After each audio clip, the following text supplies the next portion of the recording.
What if the most powerful man in the world walked into a room and never walked out? On the 15th of March, 44 BC. That is exactly what happened.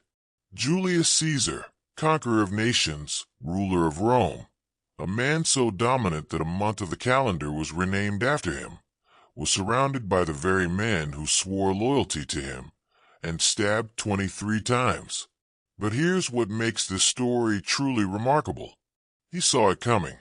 The warning signs were everywhere, and he walked in anyway. To understand why Caesar was killed, you have to understand just how far he had climbed. Over nearly 4 decades in Roman public life, he had done what no man before him had managed to do at the same time. He was militarily brilliant, politically savvy, enormously wealthy, and beloved by the common people. He conquered what is now France, Belgium, and large parts of Western Europe. His soldiers were loyal not to Rome, but to him personally, and that distinction mattered enormously. By 49 BC, the Roman Senate had seen enough. Fearing that Caesar had grown larger than the Republic itself, they moved to strip him of his military command, the very thing that gave him legal protection. Caesar read the room. He knew that without that command, his enemies would prosecute him and dismantle everything he had built. So he made a decision that would change the ancient world forever. He crossed the Rubicon River with his army. Under Roman law, that act alone was a declaration of civil war, and Julius Caesar knew it. The war lasted 4 years and stretched across the entire republic. When it ended in 45 BC, Caesar had defeated his only real rival, Pompey the Great, and stood alone at the top of Roman power.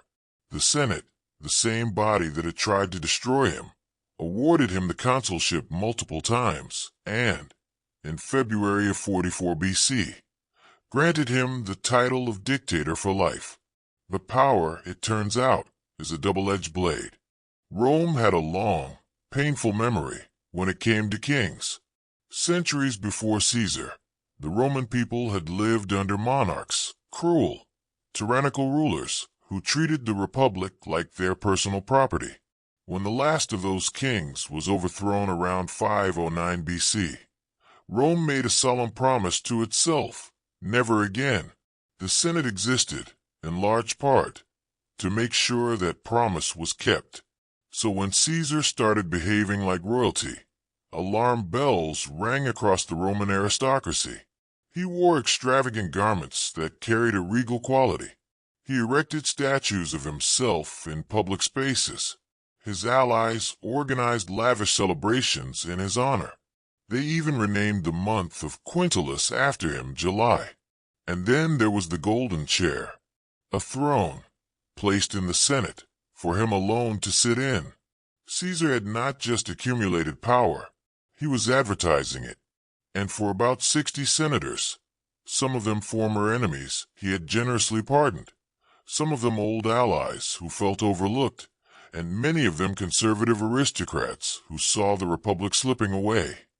That was the final straw. If they could not defeat him on the battlefield, they would have to find another way. The conspirators met in secret for months. They considered striking while Caesar walked along a public street in Rome. Too risky. His well-connected friends could intervene. They thought about throwing him from a bridge with men waiting below. They even floated the idea of attacking him at a gladiator show, hiding their assassins in plain sight among the fighters. All of these plans were eventually set aside. In the end, they settled on a Senate session scheduled for the 15th of March. The timing made perfect sense.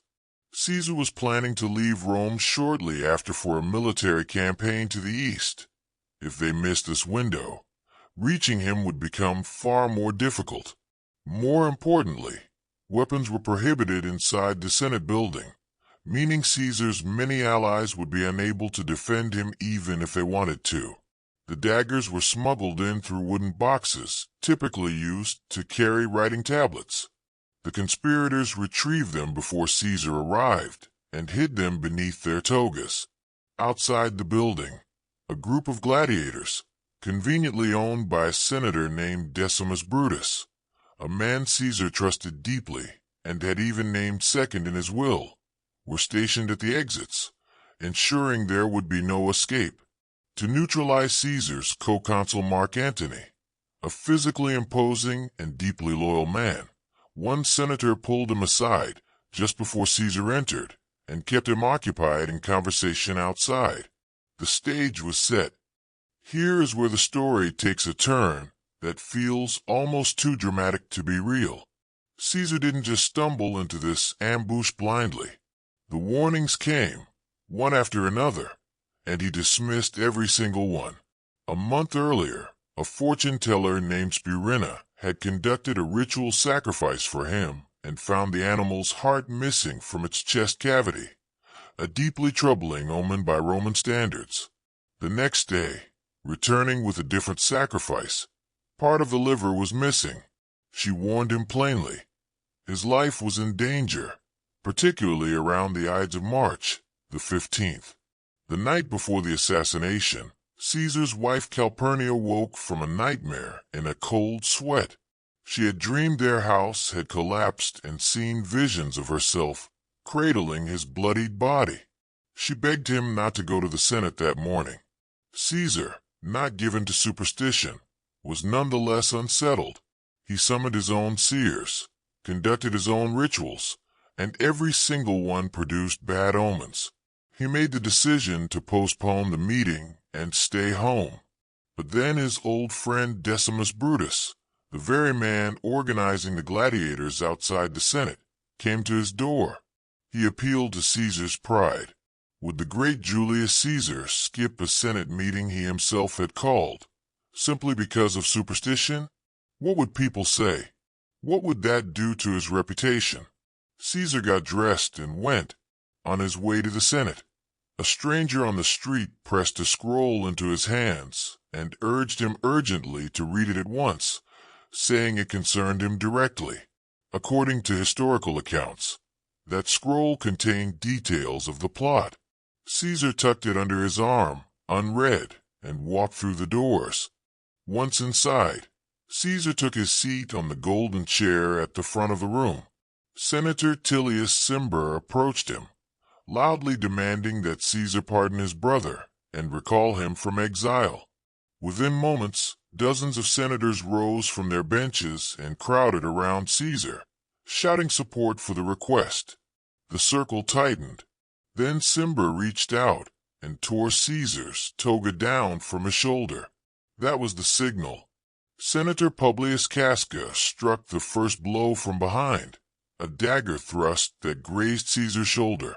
Caesar spun around in shock. The room erupted.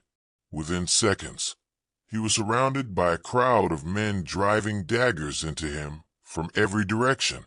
Two of his loyalists tried to fight through to reach him and were pushed back.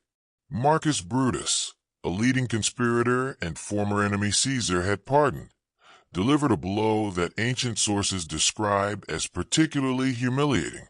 When it was over, 23 stab wounds marked the body of the most powerful man in the Roman world, and in a final twist that history seemed to arrange deliberately, Julius Caesar bled out at the base of a statue of Pompey the Great, his old rival from the Civil War, a statue that Caesar himself had refused to tear down as a gesture of grace and dignity. His mercy may have cost him his life. Caesar's death did not restore the Republic. It destroyed it. His assassination created a power vacuum that plunged Rome into yet another civil war. His adopted son Octavian, his ally Mark Antony, and his trusted general Lepidus formed a coalition, hunted down the conspirators, and crushed all opposition. That conflict ended not with a restored republic, but with the birth of the Roman Empire, a hereditary monarchy, the very thing the Senate had killed Caesar to prevent. Octavian, who became Rome's first emperor, learned from his father's mistakes. Caesar had been generous with his enemies, pardoning them, promoting them, honoring them. Octavian was not. Caesar had displayed his power openly and without apology. making him a man people resented rather than feared. The Roman historian's lesson from all of this is blunt. If you're going to hold absolute power, you had better make it invisible. Wrap it in the language of tradition and democracy. Wear the Republican mask, however false it may be. Julius Caesar was too honest about what he was. And in the most ironic ending imaginable, the senators who stabbed him in the name of preserving the Republic ended up guaranteeing its collapse.